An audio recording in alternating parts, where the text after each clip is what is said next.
تیرے مقام کو انجم شناس کیا جانے، تیرے مقام کو انجم شناس کیا جانے کہ خاک زندہ ہے تو تاب ستارہ نہیں۔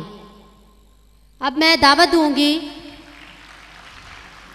صغیر شہید ایلیمنٹری اسکول سے حبیبہ رانی کو کہ وہ آئیں اور اپنے خیالات کا اظہار کریں۔ نحمدہ ونصلی علی رسول الکریم، اما بعد فاعوذ باللہ من الشیطان الرجیم، بسم اللہ الرحمن الرحیم۔ جناب مکرم اور معزز سامعین اکرام، آج مجھے جس موضوع پر لب کشائی کرنے کا موقع ملا ہے اس کا عنوان ہے مگر وہ ان کے موتی کتابیں اپنے آبا کی، مگر وہ ان کے موتی کتابیں اپنے آبا کی، جو دیکھیں ان کو یورپ میں تو دل ہوتا ہے سی پارا۔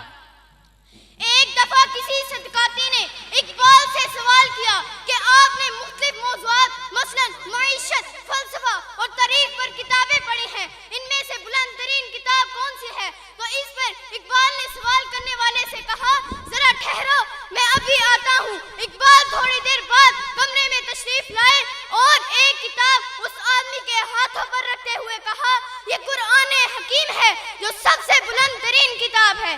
جناب والا، کتابیں کسی قوم کی عظمت اور فکری بصیرت کا آئینہ دار ہوتی ہیں۔ کتاب کی تعلیمی میدان میں اہمیت و افادیت سے انکار نہیں کیا جا سکتا۔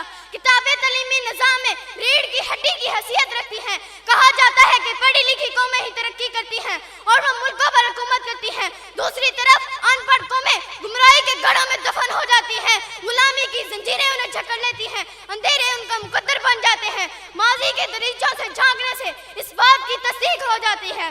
بقول شاعر اقبال، تو اپنی سر نوشت اب اپنے قلم سے لکھ، تو اپنی سر نوشت اب اپنے قلم سے لکھ، خالی رکھی ہے خامہ حق نے تیری جبیں، خالی رکھی ہے خامہ حق نے تیری جبیں۔ مسلمان اس شاندار ورثے کے ماضی میں وارث بھی رہے ہیں۔ مخالف قوتوں نے جب بھی مسلمانوں پر یلغار کی تو اس یلغار کی رد میں نہ صرف ہمارے جسم آئے بلکہ ہماری کتابیں بھی آئیں۔ تتاریوں نے مسلمانوں کے سروں کے مینار بھی تعمیر کر دیے، مگر اس کے ساتھ ہی ہماری قیمتی کتابیں غرق دریا کر دی اور جلا دی تاکہ مسلمان علمی، ادبی اور فکری لحاظ سے پیچھے رہ جائیں۔ وہ ہمارے سرمایہ افتخار کو یورپ کی کتابوں میں لے گئے اور ہمارے اسلاف کی ان سائنسی بنیادوں پر انہوں نے اپنی زمین کو آسمان بنا دیا اور ہم ان کی ترقی کو حیران نظروں سے دیکھتے رہے، حالانکہ ہمارے اجداد کی خون جگر کی سرخی جھلکتی ہے۔ مگر وہ ان کی موتی کتابیں اپنے آبا کی، مگر وہ ان کی موتی کتابیں اپنے آبا کی، جو دیکھے ان کو یورپ میں تو دل ہوتا ہے سی پارا۔ برے صغیر پاک و ہند کو سامنے رکھتے ہوئے آج ہم بآسانی یہ کہہ سکتے ہیں کہ جب مسلمان یہاں آئے تو ان کے سینے علم کے نور سے منور تھے۔ وہ جہاں گئے انہوں نے تعلیم کا سلسلہ قائم کیا جس سے ہر عمر کے لوگ مستفید ہوئے۔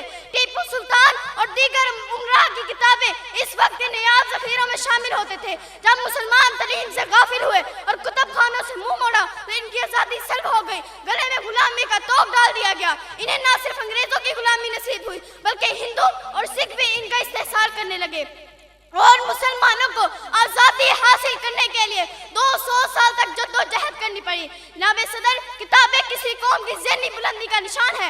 جس قوم کی لائبریریاں قیمتی کتابوں سے محفوظ ہوں گی اس قوم کا ذہنی شعور بھی اتنا ہی پختہ ہوگا۔ ویسے بھی تاریخ انہی قوموں کا احترام کرتی ہے جو اپنے علمی سرمایہ کی حفاظت کرنا جانتی ہیں۔ انسان جدید تصانیف اور جدید علوم سے فائدہ اٹھا کر اپنی فکری پیاس ان علمی سرچشموں کی بدولت بجھا سکتی ہے۔ جرأت ہے تو افکار کی دنیا سے گزر جا، جرأت ہے تو افکار کی دنیا سے گزر جا، ہے بحر خودی میں ابھی پوشیدہ جزیرے، ہے بحر خودی میں ابھی پوشیدہ جزیرے، کھلتے نہیں کل سے خاص کے اسرار، کھلتے نہیں کلزم خاص کے اسرار، جب تک تو انہیں ضرب کلیمی سے نہ چیرے۔ وآخر دعوانا الحمدللہ۔